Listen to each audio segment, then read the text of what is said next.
welcome to Etihad Cargo Connections. I'm your host, Rowan Anderson, and tonight I'm joined by trainer Rafe Beckett. Good evening, Rafe. How are we tonight, mate? Good afternoon. Good afternoon. As it is here. As it is here. We'll start at the beginning. Where were you born and where did you grow up? I was born in London. We lived there till I was 10 or 11, and then we lived sort of Nottinghamshire, South Yorkshire. And you're from a very strong racing family. Your grandfather having won the 1947 Cheltenham Gold Cup. How much of an influence was this on your career, and how important is legacy to that career? I think he died sometime before I was born, but certainly my father's family were very much involved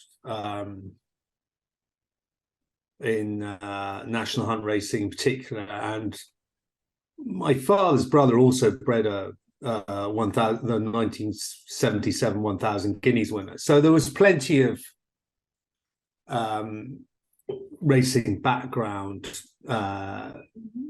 racing in the background. My father himself is not actually involved, but obviously he takes a keen interest, and I would have gone racing with him regularly from when I was a small child. And you had your first Group 1 win in 2008 with Look Here.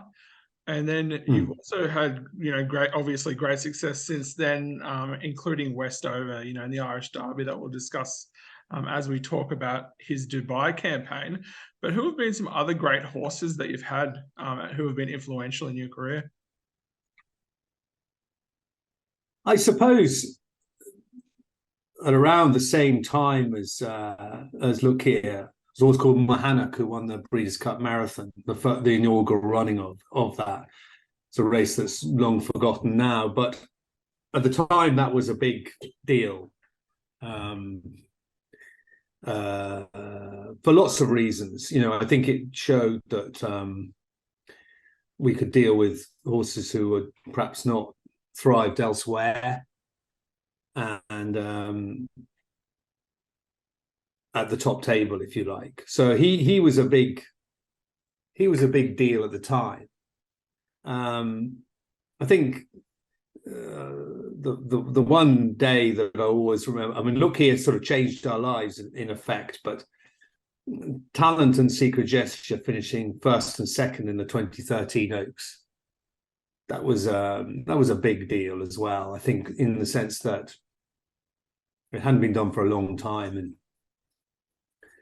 to come away with that really changed the dial as well.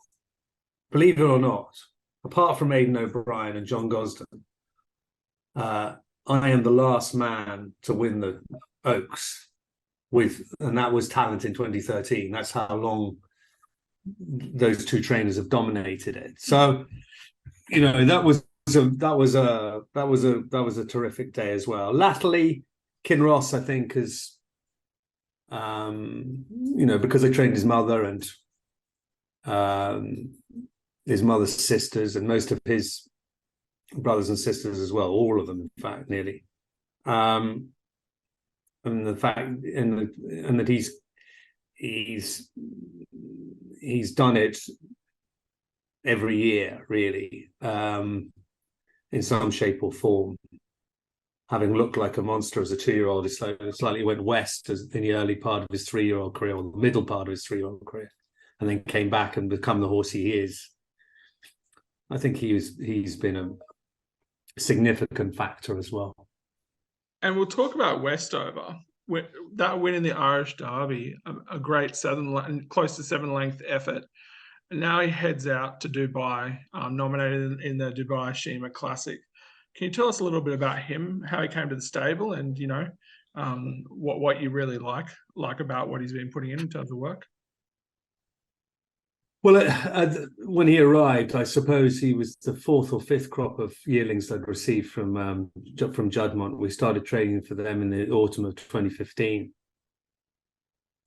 probably on the back of Simple Verse winning that year's St. Ledger. But we also trained Westover's year older half brother, full brother, a horse called Fabulous, who done well at 2 and won a couple. Wasn't nearly the individual of the Westover is as a physical. Is a much smaller horse. You wouldn't put them as full brothers at first glance in any shape or form. And I suppose with him having won a couple at 2, the obvious thing for Juddmonte to do was send me as the full brother being Westover. And he's, I suppose at 2 he got caught out slightly. He looked very good first time out, and then I thought he'd win the Haynes Hanson and Clark at Newbury. That didn't happen, but he's beaten by a good horse. And then ran a fine race in the Silver Tankard at Pontefract on his last start.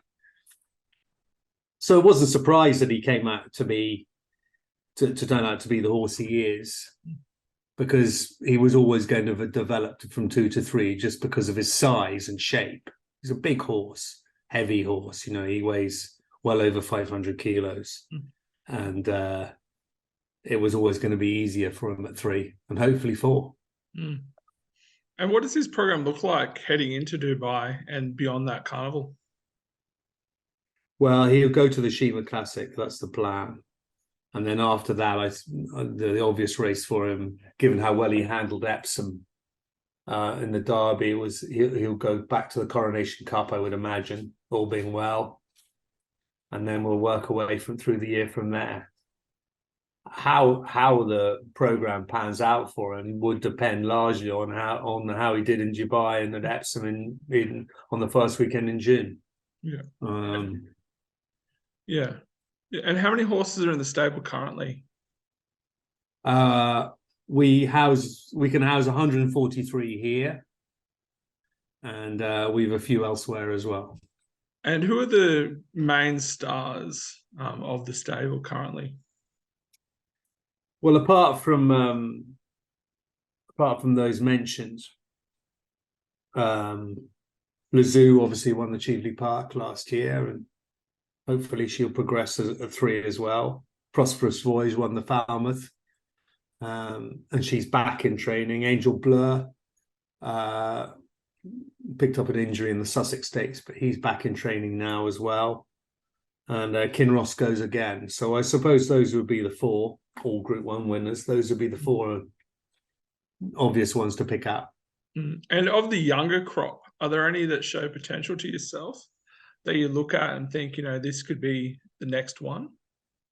That's a dangerous assumption to make as a racehorse trainer, but there are a few. Yeah, there's fillies like Lose Yourself, who was second in the Oh So Sharp on a second start.